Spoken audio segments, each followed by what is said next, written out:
মেলা মেলা এমন একটি আনন্দ সমাগম যা প্রাচীনকালের ঐতিহ্যকে বহন করে থাকে এবং প্রাচীনকালে হারিয়ে যাওয়া সেই জিনিসগুলো মানুষের সামনে পুনরায় উপস্থাপন করে।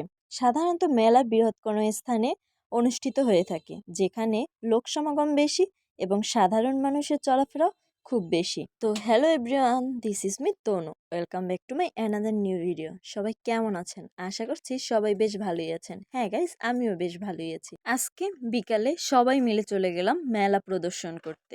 তো কিছুদিন যাবৎ বেসিক মেলা চলছিল। তো আসলে যাওয়ার ইচ্ছা থাকলেও তখন আসলে যেতে পারিনি কিছু কারণে। আর ব্যস্ততা তো অবশ্যই আছে। আর এখন বেসিক মেলা শেষে মেলা চলছে কারুশিল্প মেলা ও পিঠা উৎসব। তাই ভাবলাম যে যেহেতু বেসিক মেলায় যেতে পারিনি তো কি হয়েছে, এখন তো আবার সেই মেলা হচ্ছে।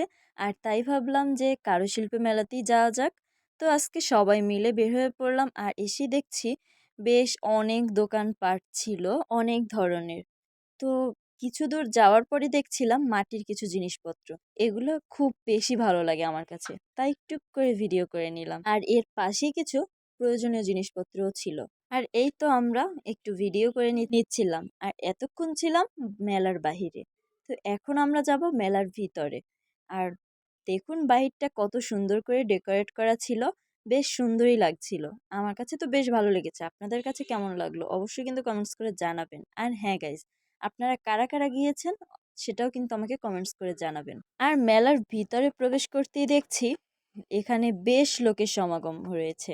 আসলে আমরা ছোটবেলা ভাবতাম হয়তো মেলা মানেই হচ্ছে কিছু মাটির জিনিসপত্র, টুকিটাকি জিনিস, চুড়ি, মানে এই টাইপের কিছু। তো পরক্ষণে এখন কিছুটা ভিন্ন চিত্র দেখা যাচ্ছে। ঢুকতে খুঁজে পেয়ে গেলাম আমার একটা পছন্দের শপ, জয় বুটিক্স, যেখান থেকে আমি বেশিরভাগই শপিং করে থাকি। দেন এখন সব স্টলগুলোই মোটামুটি ঘুরে দেখবো আর আপনাদের দেখাবো। তো চলুন। আর আপনাদের আগে একটা কথা বলে নিই, এখানে বেশিরভাগ স্টলই হচ্ছে অনলাইন বিজনেস যারা করে তাদের, তারাই এখানে স্টল নিয়ে দেন আমাদের কেনাকাটা করার, অফলাইনে কেনাকাটা করার সুযোগ করে দিয়েছে। তো এই তো ফার্স্টে একটা দোকানে আসলাম। নামটা হয়তো দেখেছেন, আগে আসলে নামটা চলে গিয়েছে যার কারণে আমি এখন মনে নেই। আর ওখানে বেশ ঘর সাজানোর জন্য বেশ অনেক জিনিসপত্র ছিল। আর তাছাড়াও কসমেটিক্স কিছু জিনিসপত্র ছিল। আর দেন এই তো ঘুরছিলাম আর দেখছিলাম। আসলে এখানে বেশিরভাগ দোকানই হচ্ছে মেয়েদের প্রয়োজনীয় জিনিসপত্রের। তবে হ্যাঁ, ছেলেদের জন্য বেশ অনেক কালেকশন ছিল। এই যে এই দোকানটায় দেখছিলাম চকলেটের কিছু কিছু আইটেম, সাথে কিন্তু কেকও ছিল, যেটা আমার কাছে খুবই ভালো লেগেছে। আর এই হচ্ছে বরিশাল্লা পাকঘর, আমাদের বরিশালের সাথে একদম নামটা পারফেক্ট। আর এই আপুর খাবার আইটেমগুলো বেশ টেস্টি। কেউ যদি না খেয়ে থাকেন তাহলে অবশ্যই একবার হলো ট্রাই করে দেখবেন। এই একটা স্টল, এই স্টলটার নাম হচ্ছে জাতীয় মহিলা সংস্থা। আর পাশেই স্টলটা হচ্ছে লাল বক্স। তো এগুলো বেশ ভালোই লাগছিল আমার কাছে। আর এই হচ্ছে বাঙালিয়ান সাজ। এখানের খাবারগুলো বেশ অন্যরকম ছিল। এটা আসলে আমার কখনো ট্রাই করা হয়নি। এখানেরগুলো হয়তো বা বেশ টেস্টি হবে দেখে মনে হচ্ছিল। আর মাঠের মাঝে ছিল এই যে একটা স্টেজ করা, এখানে বেশ অনেক লোক ছিল। আর হচ্ছে এই স্টেজে বেশ ভালোই গান চলছিল, তখন আমার কাছে খুবই ভালো লাগছিল। আর আমরা সবাই বেশ ভালোই এনজয় করছিলাম, অনেকদিন পর যেহেতু সবাই মিলে একসাথে বের হয়েছি। মা আর বড় মাও বেশ ঘুরে ঘুরে সবটা দেখছিল। আর এরকম ভাবে আসলে একদমই বের হওয়া হয় না, আর কিন্তু অনেকদিন পর আসলে এরকম ভাবে বের হওয়া হলো। আরেকটা জিনিস আপনাদের সাথে শেয়ার করি, এই যে দেখুন এই স্টলটায় একদমই ইউনিক একটা জিনিস ছিল, সেটা হচ্ছে এই যে কাঁথাগুলো, এগুলোর কারুকাজগুলো বেশ ভালোই ছিল। আমি কখনই এরকমভাবে এটা দেখিনি, এই টাইপের দোকান। তো আজকে আমার কাছে খুবই ভালো লাগলো। আর পাশে ছিল এই যে কোকো মিঠো, এটা হচ্ছে চকলেটের একটা আইটেম। চকলেটগুলো দেখতে কিন্তু বেশ সুন্দর, তাই না বলুন?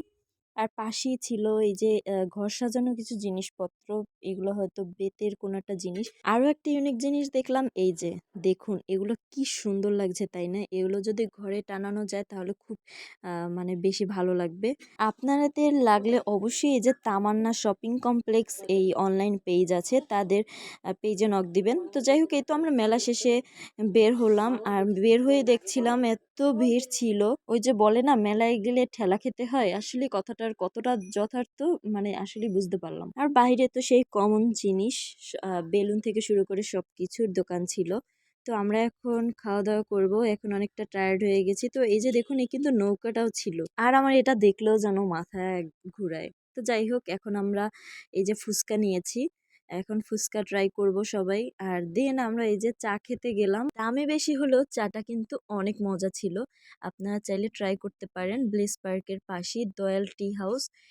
অবশ্যই ট্রাই করবেন, এটা অনেক মজা। দেন আমরা চলে গেলাম বেক অ্যান্ড বাইটে। সেখানে গিয়ে দেখেছিলাম যে একটা অফার চলছিল। তো খাবারটা খেয়ে আমি পুরাই হতাশ হয়ে গিয়েছি, কারণ এটা একদমই ভালো ছিল না, আর সাথে এখানে একদম বাসি খাবার ছিল। আমি আসলে শর্মা খেতে অনেক ইচ্ছুক ছিলাম, তাই আমি ৭০ টাকা অফারেরটাই নিয়েছিলাম ২টা। কিন্তু আসলে নিয়ে তো একদমই বাজে অবস্থা হয়ে গিয়েছিল।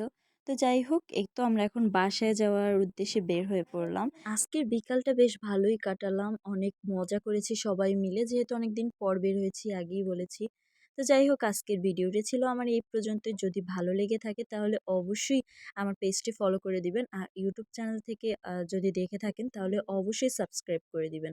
আর অবশ্যই তনুজ লাইফস্টাইলের পাশেই থাকবেন লাইক কমেন্ট করে। Thanks for watching. Bye bye.